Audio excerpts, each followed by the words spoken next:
Let me just start by saying my 6-year-old son and I are very close. From an extremely young age, he's been able to sympathize with me and been extremely emotionally intelligent. The thing is, it's not with anyone, it's just with me. He feels just like a regular boy with anyone else, but he always knows what to say when I'm having a hard day. I try not to show it, but he somehow knows. Emotional intelligence is how I've always played it off, but now, I'm not so sure anymore. Since my son can talk and fill out sentences, he's always said things to me that he should have no way of knowing. It started out with him just saying things like, "Mommy, don't worry, I still think you're pretty." That day, I really struggled with my body. I put on a few pounds and hated myself for it. Of course, I didn't let my son see me crying in the mirror or grabbing a rose on my stomach. I mean, little boys always think their moms are beautiful, right? It's not like he knew. Soon after that, he mentioned to me that he missed Bethany. I asked him who Bethany was, and he looked at me like I was crazy. He told me it was his sister who died. My son never had a sister. However, I had a sister who died at 16 whose name was Bethany. I never mentioned it to him. I thought it was a fluke. Next, I lost my job. Once again, he had no clue it ever happened. I was reading it in a bedtime story, and he put his hand over the book and looked right up at me. He got a serious look on his face and he said, "It'll be okay. You'll find a job next week. And it'll pay better too." It felt weird that he found out about the job loss, but I didn't think much about it. Once I did, in fact, get a new job next week and that paid better, I was weirded out. I asked my mother about it, and she said it's probably just a close bond that a mom and a son always have. All kids are weird. Every parent has their own story about the time when their kid said something terrifying to them, she tried to explain to me. A few months ago, it started to become an everyday thing where he would say something about a subject he shouldn't know. And then about a month ago, it went from him knowing things he shouldn't to him saying things like, "I remember when I was a girl and I loved the color purple. I remember when I was a mommy and I cried a lot. I remember when I was a mommy and I wanted to run away." This felt weird to me. It wasn't like he thought he was a girl. I asked him once why he thought he was a girl, and he looked at me frustrated and said, "I'm not a girl now, Mommy. I was a girl before I was a boy." He kept telling me stories about all of these things that he'd done when he was a girl. He would tell me things about myself that I'd never told anyone, even my husband. When I told my husband I was starting to get scared of my son, he told me I was being dramatic. Guess it doesn't help my case that I didn't tell my husband everything that my son told me. When he said things like missing his dead sister, that was one thing, but, well, let's just say that I've not been always the saintly woman. I have a past. I mean, we've all done things that we're not proud of, but my husband doesn't know about these things. Okay, now, first of all, I stole a lot as a teenager. Nothing too crazy. I think a lot of teenagers do this, honestly. Now, the more serious things that I kept from him are, I got a DUI in college. My ex has a restraining order over me. I stripped for several years, and worst of all, I cheated on my husband a few years ago. It was dumb, I regret it, but I could never tell him. The most weird thing is my son hadn't mentioned doing all of these things when he was a girl or when he was a mommy. Of course in child terms, but nonetheless he described all those things. And he hasn't mentioned anything much more to anyone else, mostly just to me. He hasn't come right out and said that he was me or anything. If he were me, maybe he doesn't realize it. Maybe he just has some random fuzzy memories of another life. Last week, I noticed he seemed down. He wasn't really talking like he normally does. I felt like a terrible mother. I was thankful he wasn't talking. It felt like every time I talked to him, I got more and more afraid of him. One day, he crawled into bed with me in the morning. He took a deep sigh and looked at me. "I remember when I was a mommy and that car hurt me tomorrow." My heart sank. I didn't even know what to say, but I mustered up the courage. Honey, what's gonna happen to me tomorrow?"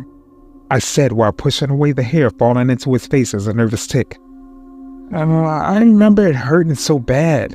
I don't want you to feel the pain too. Don't go. Don't do it." I sat, looking deep into his eyes. My bed, which felt so warm and comforting a few minutes ago, now felt cold and hard. What was going to happen to me? So I kept asking him what was going to happen to me, and every time I asked, he would get more and more upset. My husband finally woke up, and after I asked him for about the 5th time, He got so mad at me, and I couldn't blame him. I was clutching our son's shoulders and screaming, "Tell me! Tell me!" I said over and over and over again. My son didn't talk to me for the rest of the day. The next day, I tried to explain to my husband what our son said and how scared I was. Because this was the first time my husband heard of my son saying such crazy things. He didn't believe I was in danger. We had some dinner plans for some friends that night. It was the last thing I wanted to do. Figured since my son mentioned the car, I needed to just stay away from them at all costs. I tried to convince my husband that I was sick, but he, of course, didn't believe me.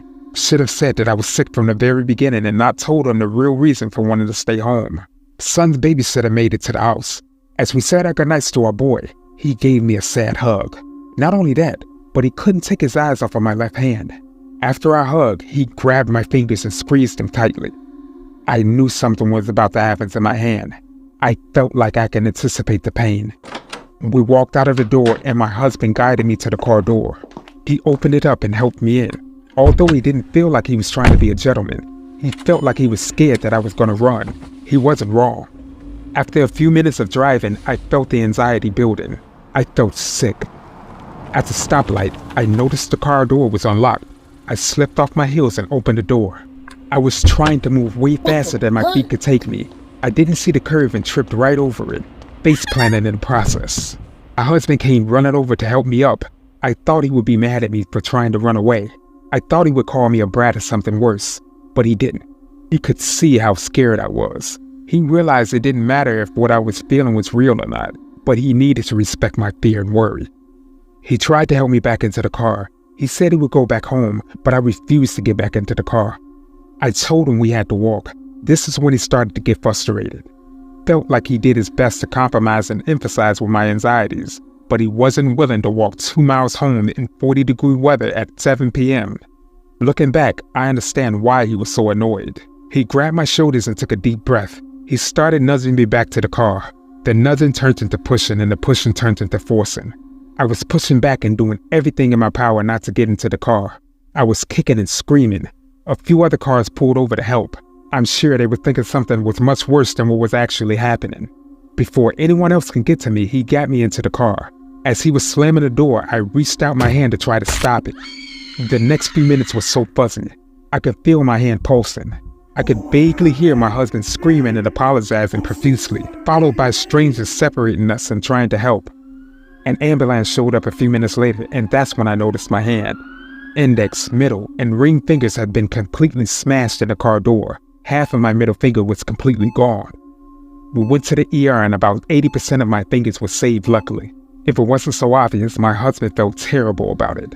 Not only for what happened to my fingers, but for being so aggressive with me and not listening to me. I know I should have been more bothered about it, but I have other family members that I'm more worried about. After that, I totally accepted it that I needed to take what my son said about my future seriously. That week, he said more disturbing things. I remember when I was a mommy, I set the house on fire. I remember when I was a mommy, I stabbed my husband. I remember when I was a mommy and a scary man took me into the forest. I remember when I was a mommy and a monster from the closet hurt me. I was absolutely terrified of the things that would happen to me. I know children couldn't always describe or articulate words that well at a young age, but that didn't help me feel any better. I tried to ask him for details of what he meant, but once he said something, he usually didn't want to talk about it anymore, especially if it seemed to be traumatizing. It's like the memory would flash in his head and he had to blurt it out. The reason why I'm writing all of this in the first place is because of what he told me today. The two of us were coloring at the kitchen table, and without even looking up at me, he said, I remember when I was a mommy and my son killed me. I froze in fear. I couldn't believe the chill that ran down my spine, and the fact that he didn't even seem fazed by it all. He just kept coloring his pirate ship. I need help. What the heck am I supposed to do? I don't even know how to process any of this. I don't even believe in reincarnation or anything like that. Even if I did, is that even how it works? Shouldn't even be an overlap in lives like that, right? But how else is something like this explained? It's not like my kid can just see the past and the future, although he has seen my whole life before. And from his perspective, he doesn't find it strange that my life used to be his. He's also aware enough to recognize a memory, like when I lost my job. and he comforted me knowing that I'd get a new job soon. This whole thing is hurting my brain. I love my son, but I'm also terrified and feeling crazy.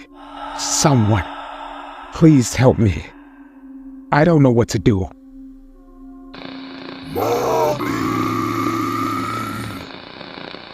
Good evening, everyone. This is Yuri K, and this is the end of the video.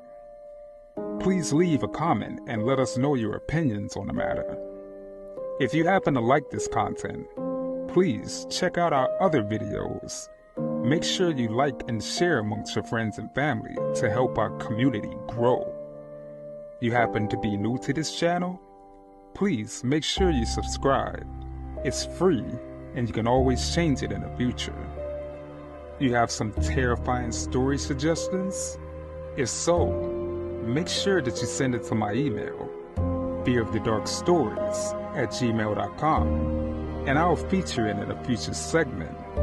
But you guys stay safe out there, and remember to always be afraid of the dark.